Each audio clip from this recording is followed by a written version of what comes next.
किया जाएगा। आरिफ मसूद कह रहे हैं कि हिंदू समाज उतरे पर उन लोगों पर पहले कार्रवाई की मांग करे जो ड्रग्स परोस रहे हैं, उनके ऊपर क्यों चुप्पी साध रखी है। नहीं, ठीक है आरिफ मसूद जी, आप हिंदू समाज को प्रेरित और प्रेरणा ना दें, वही बेहतर है। लेकिन अपराधियों को ये समझ लेना चाहिए कि अब कोई भी किसी को बचा नहीं सकता। अब अपराधी कुचले जाएंगे, मारे जाएंगे। अभी उन्होंने स्वीकार किया है ना कि हमारे धर्म में ये कृत्य करने पर सवाब मिलता है, तो बेटा अब जन्नत भी नसीब होगी, चिंता मत करना, तुझे वहां भी भेजा जाएगा। और इसलिए अब ऐसे अपराधियों को बख्शेगी नहीं। ये राजनीतिक मुद्दा नहीं है, ये राजनीतिक दलों की सीमाओं को लांघकर ये दिलों का मुद्दा आ गया है।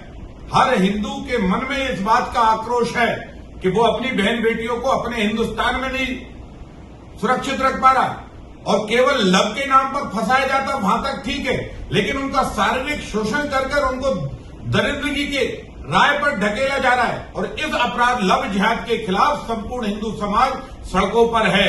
अब आरिफ मसूद साहब या अन्य किसी श्रीमान की हमें प्रेरणा की जरूरत नहीं है। अब अपने अपने मुगालते ठीक कर लेना, और जो अपराधियों के साथ हैं, ये बात भी सही है, चाहे ड्रग्स माफिया हो चाहे कोई भी हो, सबको कुचला जाएगा। और मैं तो प्रशासन से आज भी मांग करूंगा और कमिश्नर से बात करूंगा कि भोपाल में जितने भी कैफे हैं या छोटे इस तरह के होटल हैं, कॉलेजों के पास जो होटल हैं या दूसरे सिस्टम वहां पर चल रहा है, इन पे कैमरे लगाइए। इनके अंदर जो छोटे छोटे टपरे हैं इनको खत्म करिए, एक बड़े हाल में इसको तब्दील करिए, उस पर कैमरे लगाइए। क्योंकि वहां कोई आप आपराधिक घटना नहीं घटने दे रहे ना, तो कैमरे लगाइए। और कैमरे को आई भोपाल से कांटेक्ट करिए, जो भोपाल पुलिस का कैमरा है उससे उनकी कनेक्टिविटी रहना चाहिए। और बल्कि हर कॉलेज परिसर को भी हम आग्रह पूर्वक, और मैं आज चिट्ठी लिख रहा हूं सारे कॉलेज के प्राचार्यों को और संस्थानों के मालिकों को कि कॉलेज के एंट्री गेट से आप कैमरे लगाना शुरू करिए।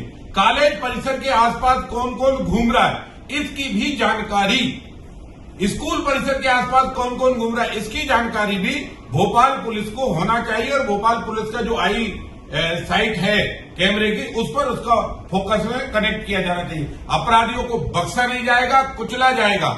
और हिंदू समाज सड़कों पर है, और इस बात की जानकारी अब सबको समझ लेना चाहिए। हर व्यक्ति की जवाबदारी जानकारी है, जिसके पास आज बहन बेटी है उसे, और जिसके यहाँ कल बहन बेटियां पैदा होने वाली है उसके।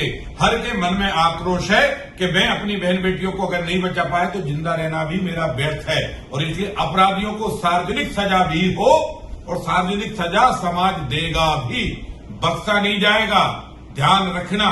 और इसलिए कट्टरपंथी भावनाएं अब बंद कर दो।